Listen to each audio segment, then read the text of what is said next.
Hello मेरे मित्रों। आज मैं आप सभी को नवरात्र व्रत की कथा सुनाने जा रहा हूँ। जो इस कथा को संपूर्ण सुनता है उसके सारे बिगड़े काम बनते हैं। जो इस कथा को अनसुना करता है उसको घोर पाप चढ़ता है।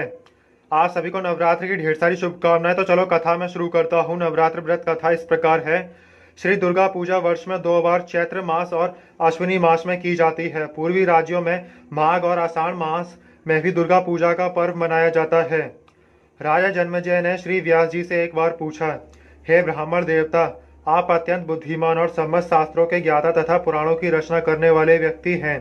कृपया आप मुझे यह बताइए कि चैत्र और अश्विनी मास में नवरात्र व्रत करने का क्या विधान है। इन व्रत को करने का क्या फल मिलता है। व्यास जी ने कहा, हे राजन, चैत्र और अश्विनी माह में प्रतिपदा से लेकर नवमी तक भगवती की श्रद्धा पूर्वक पूजा अर्चना करनी पड़ती है। इन व्रतों में एक बार भोजन करना चाहिए, नमक व अन्न को त्याग देना चाहिए, ब्राह्मण एवं कन्याओं का पूजन करना चाहिए। भक्ति पूर्वक ब्राह्मण और कन्याओं को वस्त्र आभूषण दक्षिणा में अर्पित करने चाहिए। कन्याओं की आयु 2 वर्ष से 10 वर्ष की होनी चाहिए। पवित्र स्थान पर माता का सिंहासन रखकर उसमें माता जगदम्बा की मूर्ति या फोटो को स्थापित करें। यदि सिंहासन की व्यवस्था ना हो सके तो एक पटरी पर लाल कपड़ा बिछाकर उस पर माता को स्थापित करें। प्रतिपदा के दिन हस्त नक्षत्र होने पर व्रत करने का फल 1000 गुना बढ़ जाता है। पहले दिन का पूजन अति उत्तम और सभी कामनाओं को पूर्ण करने वाला होता है। हवन करने के लिए त्रिकोण होना चाहिए। पहले दिन एक कन्या के पैर धोकर उसके चरणों की पूजा करें और मन में यह संकल्प करें कि यह कन्या साक्षात भगवती का रूप है। कन्या को शुद्ध स्थान पर बैठाकर भोजन कराएं और उसे अपनी श्रद्धानुसार वस्त्र तथा आभूषण देकर उसके माथे पर तिलक लगाएं तथा हाथ में कलावा बांधे। पहले दिन एक कन्या, दूसरे दिन 2 कन्या, इसी क्रम से 9वें दिन 9 कन्याओं का पूजन करें। जो व्यक्ति व्रत कर रहा है उसकी अभिलाषा विजय, विधा, वैभव तथा सब प्रकार के सुखों की हो। उसे भगवती कल्याणकारी की पूजा करनी चाहिए। आत्मशक्ति और शत्रु पर विजय प्राप्ति हेतु भगवती कालिका की आराधना करनी चाहिए। दुष्ट शत्रुओं का नाश करने के लिए तथा किसी भी कठिन कार्य को पूरा करने के लिए भगवती दुर्गा की पूजा करनी चाहिए। भगवती चंडिका का पूजन करने से धन और ऐश्वर्य मिलता है। किसी को मोहित करने के लिए तथा दुख, क्लेश और दरिद्रता को दूर करने के लिए शांभवी की पूजा करनी चाहिए। यदि कोई पापी भी व्यक्ति भी नवरात्र के व्रत को करता है तो उसके पाप इस तरह धुल जाते हैं जिस प्रकार मैले कपड़े को साबुन से धोने पर वह साफ हो जाता है। प्राचीन काल की बात है। कौशल देश में एक वैश्य रहता था। शादी के बाद उसके कई बच्चे हुए, परंतु अत्यंत गरीबी होने के कारण वह उनका लालन पालन नहीं ठीक से कर पा रहा था। उस वैश्य का नाम सुशील था। एक दिन उसने एक साधु से अपनी गरीबी दूर करने के कारण पूछा। साधु ने उससे नवरात्र के व्रत रखने को कहा। इस व्रत को करने से घर में सुख शांति आएगी, दरिद्रता दूर होगी, संपत्ति में वृद्धि होगी। शत्रुता को भूलकर व्रत करने वाले के वश में हो जाता है। जब रावण ने माता सीता का हरण किया था तो श्री रामचंद्र जी सीता के वियोग में वन में भटक रहे थे। तब उन्होंने भगवती के नवरात्रों का व्रत किया था।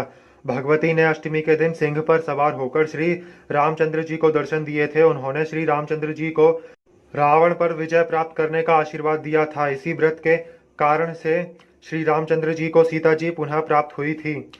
साधु की यह बात सुनकर वह वैश्य उनके चरणों में प्रणाम करके बोला कि मैं भी अपनी दरिद्रता को दूर करने के लिए नवरात्रों में देवी के व्रत करूंगा। वह प्रति वर्ष नवरात्रों में विधि पूर्वक व्रत करने लगा। 9 वर्ष बाद अष्टमी के दिन माता भगवती ने उस वैश्य को दर्शन दिए तथा वह वैश्य धन, धान्य और वैभव से परिपूर्ण हो गया। एक बार बृहस्पति जी ब्रह्मा जी से बोले, आप बहुत बुद्धिमान तथा चारों वेदों के ज्ञाता हैं। कृपया मुझे यह बताइए, चैत्र और अश्विनी, माघ और आषाढ़ माह के शुक्ल पक्ष में नवरात्र व्रत का करने का क्या कारण है।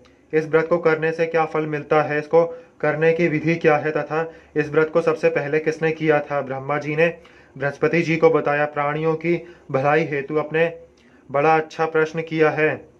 जो व्यक्तियों का सबका मनोरथ पूर्ण करने वाली दुर्गा, शिव, सूर्य और नारायण का ध्यान करते हैं वह धन्य है। यह नवरात्र का व्रत संपूर्ण कामनाओं को पूर्ण करने वाला व्रत है। इस व्रत को करने से पुत्र, धन, विधा, सुख सब प्राप्त होता है। इस व्रत को करने से रोगी का रोग दूर हो जाता है। कारागार में बंद व्यक्ति बंधन मुक्त हो जाता है। बंध्या और काक बांध्या को इस व्रत को करने से पुत्र प्राप्त हो जाता है। समस्त पापों को दूर करने वाले इस व्रत को करने से ऐसा कोई मनोरथ नहीं है जो पूरा ना हो सके। जो प्राणी इस अलभ्य शरीर को पाकर भी नवरात्र का व्रत नहीं करता, वह माता पिता से विहीन हो जाता है, वह अनेक दुखों को भोगता है। उसके शरीर में कुष्ठ रोग हो जाता है या अंगहीन हो जाता है, उसको संतान प्राप्त नहीं होती, वह मूर्ख प्राणी अनेकों कष्ट भोगता है। इस व्रत को न करने वाला प्राणी धन धान्य से विहीन होकर भूख और प्यास से तड़पता हुआ पृथ्वी पर विचरण करता रहता है, वह गूंगा हो जाता है। जो साध्वी स्त्री भूल से इस व्रत को नहीं करती, वह विधवा होकर नाना प्रकार के दुखों को भोगती है। यदि व्रत रखने वाला व्यक्ति पूरे दिन उपवास न रख सके तो वह एक समय भोजन करे और नवरात्र व्रत की कथा का श्रवण करे। हे बृहस्पति, आपने पूछा इस व्रत को सबसे पहले किसने किया था, वह मैं तुम्हें वर्णन करता हूँ। पीठत मनोहर नगर में एक अनाथ नाम का एक ब्राह्मण रहता था। वह भगवती जगदम्बा का भक्त था। उसके यहाँ सुमति नाम की एक अत्यंत सुंदर कन्या ने जन्म लिया। वह कन्या सुमति अपनी सहेलियों के साथ क्रीड़ा करती हुई दिन प्रतिदिन बढ़ने लगी। उसका पिता प्रतिदिन जब दुर्गा पूजा और होम करता था तो वह भी नियम से वहां उपस्थित रहती थी। एक दिन वह अपनी सहेलियों के साथ खेल में लगी रही और भगवती पूजा में उपस्थित होना भूल गई। उसका पिता अपनी कन्या पर क्रोधित होकर कहने लगा, हे पुत्री, आज प्रभात में तुमने भगवती का पूजन नहीं किया, इसलिए मैं तुम्हारा विवाह किसी कुष्ठ रोगी और दरिद्र के साथ करूंगा। पिता के ऐसे वचनों को सुनकर पुत्री सुमति को बड़ा दुख हुआ और पिता से बोली, हे पिताश्री, मैं आपकी कन्या हूँ, मैं सब तरह से आपके अधीन हूँ। जैसी आपकी इच्छा होगी वैसा ही आप करेंगे, पर होगा वही जो मेरे भाग्य में लिखा होगा। मेरा इस बात पर पूर्ण विश्वास है। मनुष्य ना जाने कितने मनोरथों का चिंतन करता है, पर होता वही है जो विधाता ने उसके प्रारब्ध में लिखा है। जो जैसा कार्य करता है उसको उसी के अनुसार उसका फल प्राप्त होता है। कार्य करना मनुष्य के हाथ में है, वह फल देना भगवान के हाथ में है। जैसे अग्नि में पड़े तृणादि उसे और अधिक प्रदीप्त कर देते हैं, उसी प्रकार कन्या के ऐसे वचन सुनकर उस ब्राह्मण को अधिक क्रोध आया। फलस्वरूप उसने अपनी कन्या का विवाह एक कुष्ठी के साथ कर दिया और क्रोध में भरकर पुत्री से बोला, जाओ जाओ, जल्दी करो, अपने कर्म का फल भोगो। मैं देखता हूँ भाग्य के भरोसे रहकर तुम क्या करती हो। पिता के कटु वचनों को सुनकर सुमति मन में सोचने लगी, मेरा बड़ा भाग्य है जो मुझे ऐसा पति मिला। इस प्रकार सोचती हुई सुमति अपने पति के साथ वन में चली गई। उसने भयावने कुशायुक्त स्थान पर वह रात बड़े कष्ट से व्यतीत की। सुमति की ऐसी दशा देखकर भगवती उसके पूर्व पुण्य के प्रभाव से सुमति के सामने प्रकट हो गई और सुमति से बोली, हे दीन ब्राह्मणी, मैं तुम पर प्रसन्न हूँ। तुम जो चाहो वरदान मांग सकती हो। मैं प्रसन्न होने पर मनवांछित फल प्रदान करती हूँ। भगवती माँ की ऐसी बात सुनकर सुमति बोली, आप कौन है जो मुझ पर प्रसन्न है? यह सब मुझसे बताओ और अपनी कृपा दृष्टि से मुझे कृतार्थ करो। सुमति की बात सुनकर देवी माँ बोली, मैं आदि शक्ति हूँ, मैं ही सरस्वती, मैं ही लक्ष्मी और मैं ही पार्वती हूँ। मैं प्रसन्न होने पर प्राणियों के दुख दूर करती हूँ और उनको सुख प्रदान करती हूँ। हे ब्राह्मणी सुमति, मैं तुझ पर तेरे पूर्व जन्म के पुण्य से प्रसन्न हूँ। मैं तुम्हें तुम्हारे पूर्व जन्म का वृतांत सुनाती हूँ। तुम पूर्व जन्म में निषाद भील की पतिव्रता पत्नी थी। एक दिन तुम्हारे पति ने चोरी की थी। चोरी के आरोप में तुम दोनों को पुलिस ने पकड़कर जेल में बंद कर दिया था। सिपाहियों ने तुम्हें और तुम्हारे पति को भोजन भी नहीं दिया था। वह नवरात्र के दिन थे। उन दिनों में तुमने ना कुछ खाया ना कुछ पिया था। इस प्रकार नवरात्रों में 9 दिन तक तुम्हारे व्रत हो गए। उस व्रत के प्रभाव से प्रसन्न होकर मैं तुम्हें मनवांछित वर देने को आई हूँ। तुम्हारी जो इच्छा हो मांग लो। इस प्रकार भगवती दुर्गा के कहने पर वह ब्राह्मणी बोली, मैं आपको प्रणाम करती हूँ, कृपा करके आप मेरे पति का कोढ़ दूर करें।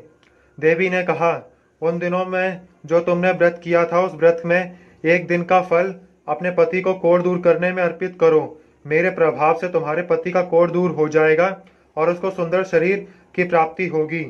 माता रानी के ऐसा कहने से ही उसके पति का शरीर कुंदन की तरह चमकने लगा। देवी की बात सुनकर वह ब्राह्मणी बहुत खुश हो गई और पति का कुष्ठ रोग दूर करने के लिए ठीक है ऐसा बोली। उसके पति का शरीर भगवती दुर्गा की कृपा से कांति युक्त हो गया। वह ब्राह्मणी अपने ब्राह्मण पति के मनोहर शरीर को देखकर देवी को अति पराक्रम वाली समझकर उनकी स्तुति करने लगी और बोली, हे दुर्गे भवानी, आप तीनों जगत का संताप हरने वाली हो, रोगी मनुष्य को निरोग करने वाली हो, दुष्ट मनुष्यों का नाश करने वाली हो, समस्त दुखों को हरने वाली हो और प्रसन्न होने पर मनवांछित फल प्रदान करने वाली हो। हे अम्बे, मुझ निरपराध अबला का मेरे पिता ने कुष्ठ रोग से पीड़ित मनुष्य के साथ विवाह करके मुझे घर से निकाल दिया। आपने ही मेरा इस आपत्ति रूपी समुद्र से उद्धार किया है। हे देवी, मैं आपको बार बार प्रणाम करती हूँ। मुझ दिन की रक्षा करो। इस प्रकार उस ब्राह्मणी सुमति ने मन से देवी की स्तुति की। इस पर देवी को बहुत संतोष हुआ। देवी सुमति से कहने लगी, हे ब्राह्मणी, तुम्हारे उद्धालक नाम का एक अत्यंत बुद्धिमान, कीर्तिमान और जितेंद्रिय पुत्र होगा।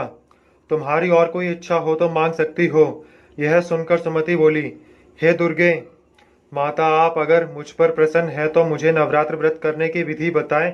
जिस विधि से नवरात्र के व्रत रखने से आप प्रसन्न होती हैं, उसको मुझे विस्तार से बताइए। वो सुमति ब्राह्मणी की बात सुनकर माँ दुर्गा बोली, है ब्राह्मणी, मैं समस्त पापों को दूर करने वाले नवरात्र व्रत रखने की विधि बतलाती हूँ, जिसको करने से समस्त पापों से छुटकारा मिल जाता है और मोक्ष की प्राप्ति होती है।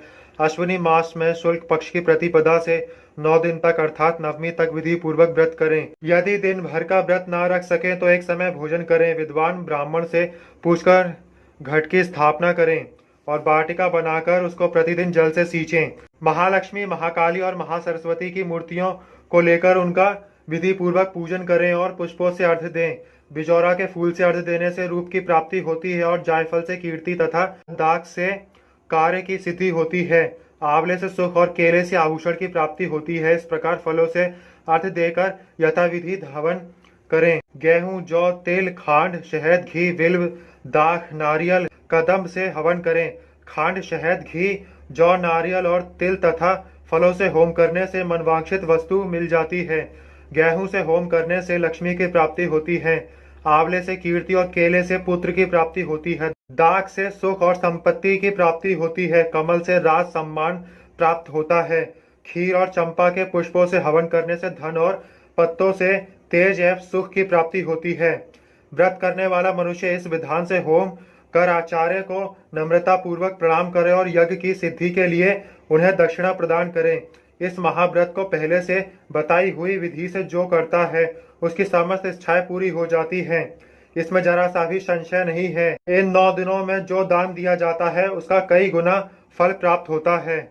हे ब्राह्मणी, संपूर्ण कामनाओं को पूर्ण करने वाले इस उत्तम व्रत को तीर्थ, मंदिर या घर पर विधि के अनुसार करें। इस प्रकार ब्राह्मणी को व्रत करने की विधि बताकर देवी स्वयं अंतर्धान हो गई। जो आदमी या औरत इस व्रत को भक्ति पूर्वक करता है वह इस लोक में सुख प्राप्त करता है और अंतिम समय में दुर्लभ मोक्ष को प्राप्त करता है। ब्रह्मा जी ने बृहस्पति जी से कहा, इस दुर्लभ व्रत का महात्म्य मैंने तुम्हें बता दिया। ब्रह्मा जी के ऐसे वचन सुनकर बृहस्पति जी के आनंद की सीमा न रही। वे रोमांचित हो गए और ब्रह्मा जी से बोले, आपने मुझ पर अति कृपा की है, जो अमृत से भी बढ़कर इस व्रत को बताया। नवरात्र व्रत का महात्म्य आपने मुझे बताया। हे प्रभु, आपके अतिरिक्त और कोई भी इसका महात्म्य नहीं बता सकता था। बृहस्पति जी के ऐसे वचन सुनकर ब्रह्मा जी बोले, हे बृहस्पति, तुमने सब प्राणियों का भला चाहने वाले इस अलौकिक व्रत को पूछा था, इसलिए तुम धन्यवाद के पात्र हो। यह भगवती शक्ति समस्त लोगों का पालन करने वाली है। महादेवी की असीम प्रभाव को कौन जान सकता है। ओके मेरे मित्रों, आप सभी को कैसी लगी है नवरात्र व्रत की कथा मुझे कमेंट करके जरूर बताएं। वीडियो अच्छा लगा तो वीडियो को लाइक करें, ज़्यादा से ज़्यादा वीडियो को शेयर करें अपने फ्रेंड्स एंड रिलेटिव्स में। माता रानी के सच्चे भक्त हैं तो कमेंट में जरूर लिखें जय माता दी।